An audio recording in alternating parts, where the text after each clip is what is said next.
Setelah sukses besar dengan film pertamanya yang menyedot perhatian para pecinta horor tanah air, Waktu Maghrib kini kembali menyapa penonton lewat sequel terbarunya yang berjudul Waktu Maghrib 2. Masih digarap oleh sutradara berbakat Siddhartha Tata dan diproduksi oleh Rapi Films, film ini menjanjikan pengalaman horor yang lebih intens, lebih dalam, dan pastinya lebih menyeramkan. Cerita dalam Waktu Maghrib 2 mengambil loncatan waktu 20 tahun setelah kejadian traumatis yang menimpa Adi dan teman-temannya di desa Jati Jajar. Namun kali ini, kisah berpindah ke sebuah desa baru bernama Giritirto, sebuah tempat terpencil yang masih dibalut kabut mistis dan menyimpan rahasia kelam yang belum pernah diungkap siapapun. Di desa Giritirto, sekelompok anak-anak tanpa sengaja memicu kebangkitan kekuatan jahat dari masa lalu, makhluk gaib yang lama tertidur dan hanya bisa muncul ketika matahari tenggelam. Larangan klasik yang pernah didengar banyak anak kecil, jangan main saat maghrib, kembali menjadi fondasi cerita. Tapi kali ini, larangan itu bukan sekadar mitos. Di baliknya ada kengerian nyata yang menanti dalam gelap. Naskah film ini ditulis oleh tim kreatif yang terdiri dari Khalid Khashoggi, Bayu Kurnia, dan Siddhartha Tata sendiri yang membawa nuansa horor lokal ke tingkat yang lebih kompleks. Sementara itu, kursi produser masih dipegang oleh Gopeti Samtani, produser kawakan yang dikenal tak pernah tanggung-tanggung dalam menghadirkan film horor berkualitas. Tak hanya sekadar melanjutkan kisah, Waktu Maghrib 2 memperluas dunia mistis yang telah dibangun sebelumnya. Karakter-karakter baru dengan latar belakang unik dan penuh luka emosional akan memperkaya cerita dan menghadirkan konflik yang lebih dalam. Penonton tak hanya dibuat takut oleh visual yang mencekam, tapi juga ikut tenggelam dalam atmosfer kelam yang menyelimuti desa Giritirto. Teaser resmi berdurasi 59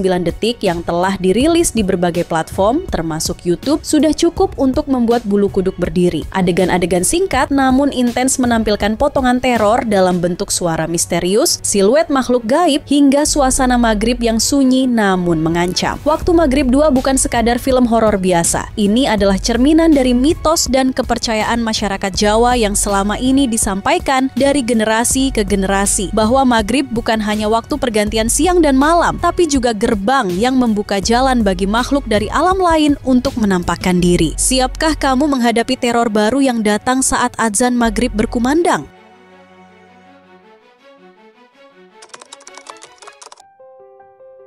Dikutip dari laman resmi Cinema 21, film Waktu Maghrib 2 ini berkisah 2 dekade telah berlalu sejak kejadian mengerikan di desa Jati Jajar yang menimpa Adi dan teman-temannya. Namun ternyata teror itu belum berakhir. Dalam Waktu Maghrib 2, kengerian kembali hadir. Kali ini menghantui desa terpencil bernama Giritirto, tempat di mana batas antara dunia nyata dan gaib semakin kabur ketika senja menjelang. Kisah bermula saat Yogo, Dewo, Wula, dan 5 anak lainnya terlibat dalam sebuah keributan panas usai pertandingan sepak bola antara pemain inti dan cadangan. Kekalahan yang mereka alami bukan hanya menimbulkan rasa malu, tapi juga kemarahan yang mendalam. Dalam perjalanan pulang yang dilakukan tepat saat waktu maghrib, mereka melampiaskan amarah itu dengan menyumpahi tim inti agar tertimpa musibah. Namun, kemarahan yang mereka ucapkan di waktu senja itu bukan hanya kata-kata kosong. Tanpa mereka sadari, ucapan mereka telah membangunkan sosok kegelapan yang lama tertidur, Jin Ummu Sibian. Sosok jahat yang dulu meneror anak-anak Jati Jajar kini bangkit kembali dengan kekuatan yang lebih mengerikan, lebih ganas, dan lebih haus darah. Teror dimulai di tengah hutan yang sunyi dan pekat oleh kabut malam. Salah satu dari mereka dirasuki oleh Ummu Sibian, menjadikan tubuh itu sebagai wadah untuk memburu korban demi korban. Ketakutan berubah menjadi paranoia, dan satu persatu dari mereka mulai kehilangan akal sehat di tengah upaya melarikan diri dari sesuatu yang tak bisa mereka lawan. Kini, mereka harus bertahan hidup dari makhluk tak kasat mata yang muncul saat azan maghrib bergema.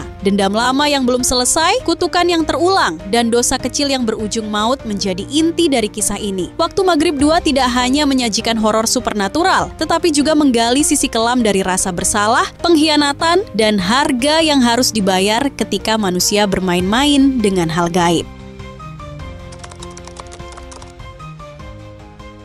Salah satu daya tarik paling kuat dari Waktu Maghrib 2 adalah perubahan besar dalam latar waktu dan lokasi yang langsung mengubah nuansa horor secara signifikan. Jika di film pertama kita diajak menyelami kengerian di desa Jatijajar bersama Adi dan teman-temannya, maka kali ini penonton akan dibawa melompat 2 dekade ke masa depan ke desa baru yang tak kalah misterius, yaitu Giritirto. Desa Giritirto bukan sekadar latar baru, ia menjadi simbol dari siklus teror yang belum selesai. Jin penggoda anak-anak, Ummu Sibian, kembali bangkit dari kegelapan. Namun kali ini, kehadirannya tidak dipicu oleh kesalahan masa lalu, melainkan oleh kemarahan dan sumpah serapah anak-anak yang pulang saat azan maghrib setelah berseteru dalam pertandingan sepak bola. Sebuah momen kecil berubah menjadi titik awal bencana yang lebih besar. Perubahan latar ini membuka banyak ruang untuk spekulasi dan ekspektasi. Apakah Giritirto hanya desa biasa yang kebetulan menjadi korban, ataukah tempat ini juga menyimpan rahasia kelam seperti Jatijajar? Bisa jadi ada hubungan tak terlihat antara kedua desa ini, entah melalui sejarah, tokoh tua yang menyimpan pengetahuan terlarang, atau bahkan ritual lama yang kembali dilakukan. Lebih dari sekadar lokasi baru, Giritirto juga membawa atmosfer horor yang segar. Apakah desa ini lebih sunyi, lebih angker, atau punya kepercayaan lokal yang lebih ketat soal larangan waktu maghrib? Bisa jadi ada aturan tak tertulis yang selama ini dijaga oleh warga, yang kini tanpa sengaja dilanggar oleh anak-anak muda yang tak tahu bahaya sebenarnya. Di sisi lain, lompatan waktu 20 tahun ini bukan hanya menyajikan latar baru, tetapi juga memberi ruang bagi munculnya keterkaitan dengan masa lalu. Akankah ada karakter dari film pertama yang kembali, kini telah dewasa dan mungkin menyimpan luka batin yang belum sembuh? Atau mungkinkah ada penduduk Giritirto yang ternyata tahu apa yang terjadi di Jatijajar dulu dan menyadari bahwa teror itu kini kembali menghantui? Semua elemen ini membuat Waktu Maghrib 2 terasa lebih besar, lebih berani, dan lebih gelap. Dengan latar yang lebih luas dan waktu yang melompat jauh, film ini berpotensi memperluas dunia mistis yang sudah dibangun di film pertama, menjadikannya bukan sekadar sequel, tapi kelanjutan semesta horor yang punya akar kuat dalam kepercayaan dan mitos Jawa.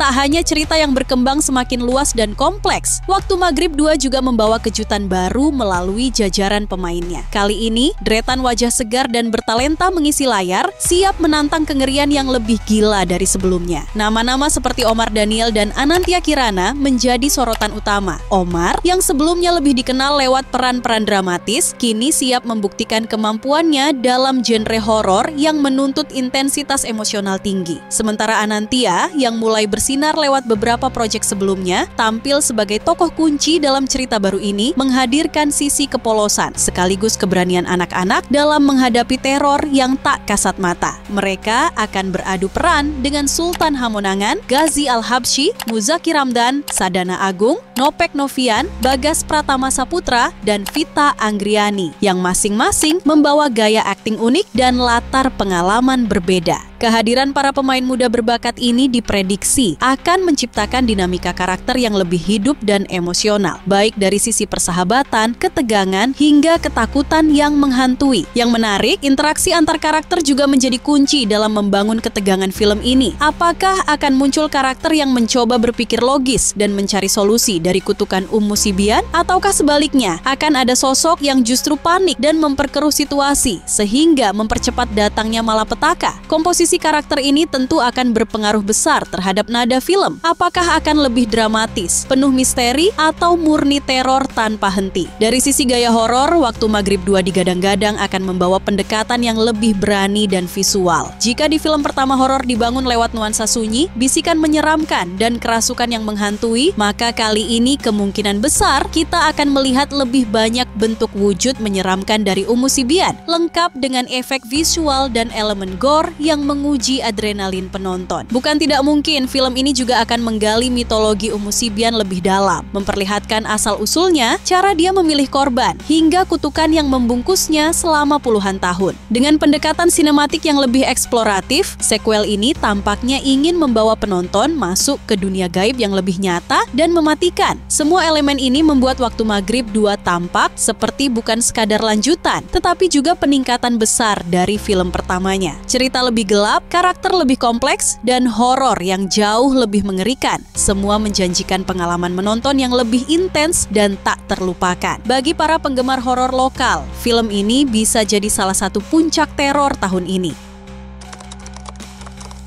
Dengan membawa latar baru, karakter baru, serta ancaman yang jauh lebih menyeramkan, film ini jelas tampak ambisius. Namun, di balik ambisi itu, muncul satu pertanyaan besar yang menggantung di benak banyak penggemar. Mampukah sequel ini melampaui pencapaian pendahulunya? Tidak bisa dimungkiri, sequel dalam genre horor sering kali menghadapi tantangan yang tidak ringan. Bagaimana membuat teror tetap segar dan tak terduga? Bagaimana menghindari jebakan repetisi yang bisa membuat penonton merasa deja vu dengan pola yang sama, dan yang paling penting, bagaimana tetap menjaga esensi horor yang menakutkan sekaligus memperluas mitologi yang sudah dikenalkan di film pertama. Film pertama, Waktu Maghrib, bukan hanya sukses dari sisi jumlah penonton, tetapi juga mendapatkan banyak pujian karena atmosfer yang kuat, cerita yang relatable dengan kepercayaan masyarakat, serta penggunaan teror yang tidak murahan. Figur Umu Sibian bahkan menjelma jadi ikon horor lokal yang membekas di benak penonton. Maka tak heran, ekspektasi terhadap sequelnya pun melambung tinggi. Namun, justru disinilah letak potensi menariknya. Waktu Maghrib 2 tidak sekadar mencoba mengulang formula lama, melainkan tampil dengan pendekatan yang lebih berani. Cerita yang melompat 20 tahun ke masa depan, perpindahan latar ke desa Giritirto yang misterius, serta kemunculan karakter-karakter baru membuka ruang besar untuk eksplorasi mitos dan suasana yang benar-benar berbeda. Pertanyaannya kini, apakah cerita barunya cukup kuat untuk membuat penonton kembali merinding, bahkan lebih dari sebelumnya? Apakah karakter-karakter baru bisa menghadirkan kedalaman emosional yang sama, atau justru membawa warna baru yang lebih gelap dan kompleks? Dan yang tak kalah penting, apakah sang sutradara Siddhartha Tata mampu menjaga benang merah dari dunia horor Waktu Maghrib sambil menambahkan lapisan-lapisan baru yang menggugah rasa takut lebih dalam? Jika semua elemen ini dieksekusi dengan matang, mulai dari naskah, acting, visual, hingga atmosfer, bukan tidak mungkin Waktu Maghrib 2 akan menjadi salah satu sequel horor terbaik tanah air yang tidak hanya mempertahankan identitas franchise-nya, tapi juga mengukir tonggak baru dalam horor Indonesia modern. Dengan kata lain, Waktu Maghrib 2 bukan sekadar kelanjutan, ia adalah ujian, pembuktian, dan mungkin saja puncak dari teror yang lebih masif.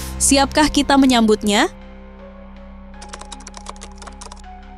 Setelah 2 tahun dinantikan sejak musim pertamanya mencetak sukses besar, film horor Waktu Maghrib akhirnya resmi kembali dengan sequel yang lebih menyeramkan dan penuh teror baru. Rapi Films selaku rumah produksi baru saja mengonfirmasi bahwa Waktu Maghrib 2 akan tayang serentak di seluruh bioskop Indonesia mulai 28 Mei 2025.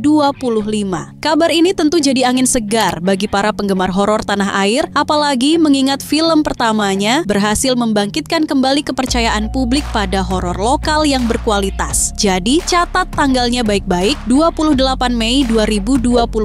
Pastikan kamu tidak melewatkan teror terbaru dari Jin Umu Sibian yang kembali bangkit. Kali ini dengan lokasi, karakter, dan misteri yang jauh lebih mengerikan. Segera masukkan Waktu Maghrib 2 ke dalam daftar wajib tonton kalian, karena film ini dipastikan akan menjadi salah satu horor lokal paling ditunggu tahun ini.